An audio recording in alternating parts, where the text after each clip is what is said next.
Saudações! Nosso trabalho vai abordar a exploração humana pelo trabalho escravo em pleno século XXI, os entraves da necessidade de equilíbrio entre capital e trabalho. Somos 4 pesquisadoras brasileiras, Andréa Ruda Vaz, Andressa Inácio da Silva, Maria das Dores Francelino e Thaís Martins. Nosso trabalho vai abordar, essa pesquisa trará para vocês uma abordagem sobre o direito do trabalho e o seu viés sobre a escravidão no Brasil. Então, ao longo dos anos, a exploração humana já é conhecida.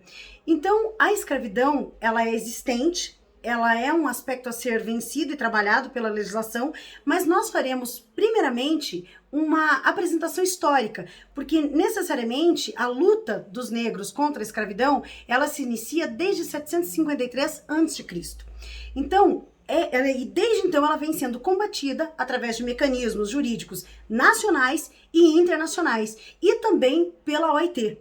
Então, observem, nós, como signatários de muitos pactos que já foram ratificados, nós buscamos a proteção do trabalhador por meio da evolução dos direitos e garantias fundamentais. Então, necessariamente, nós transitaremos sobre o aspecto do princípio da dignidade, do valor social e também a proteção da pessoa humana.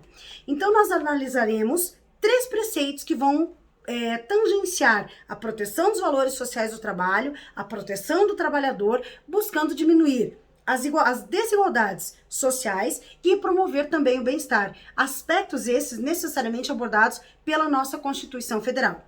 Então, observe, nós transitaremos também pela proteção do trabalho, essa evolução das constituições e os pactos tratados e trazidos pela OIT. Então, nesse conjunto, nós traremos algumas conclusões a respeito dos entraves da necessidade do equilíbrio entre o capital e o trabalho.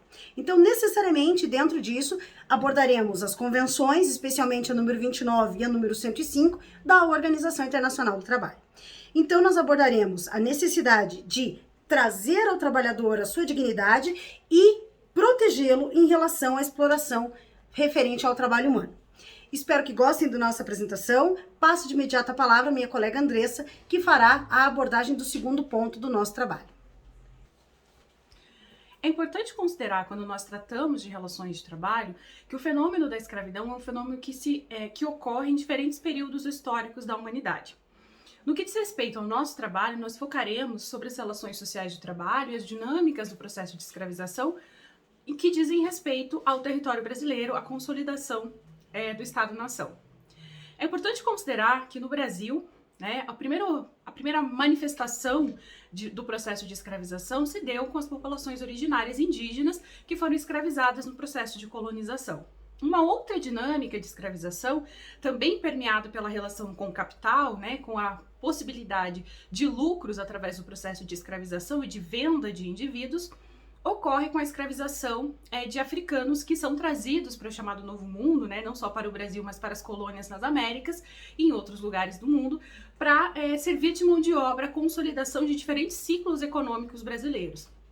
Também é importante destacar que o emprego da mão de obra escravizada ocorreu em diferentes períodos e diferentes ciclos econômicos, desde os ciclos iniciais, ainda no processo de consolidação do território e de ocupação do território brasileiro, até 1888, quando é abolida a escravidão através da Lei Áurea. Do ponto de vista da sociologia, em especial da sociologia do trabalho, é importante considerar que as relações de trabalho, elas consolidam também desigualdades e processos de exploração. No Brasil, embora tenhamos, a partir da Lei Áurea, tenha sido extinto legalmente o trabalho escravizado, é fundamental considerar os efeitos desse longo processo, desses quase 4 séculos de utilização de mão de obra escravizada sobre as relações entre capital e trabalho no Brasil. Se durante o processo de escravização de indígenas e africanos, a escravidão mais do que legitimada, ela era considerada legal e dentro dos pontos de vista jurídicos, os escravizados não eram considerados sujeitos, a partir da consolidação da Lei Áurea, essas relações jurídicas se transformam. No entanto, é importante considerar que, como eu citei anteriormente, diante da extensão do processo escravocrata no Brasil, permanecem nas relações sociais, ou seja, no cotidiano dos indivíduos, no pensamento social, essa relação de exploração em função, né, na relação entre trabalhador e empregador. Isso contribui para que, durante as relações de trabalho, já no sistema assalariado, se observem dinâmicas de exploração que estão bastante específicas das condições sociais brasileiras. Ou seja, desse ponto de vista é importante considerar que, embora tenhamos transformações do ponto de vista jurídico, as relações sociais de trabalho no Brasil ainda são fortemente demarcadas por relações de exploração e desigualdade. Nessas relações de exploração e desigualdade, é importante considerar também que os sujeitos negros, indígenas, mulheres e outras minorias, de forma geral, são os maiores alvos, são os sujeitos que, via de regra, né, são explorados e muitas vezes têm condições degradantes de trabalho.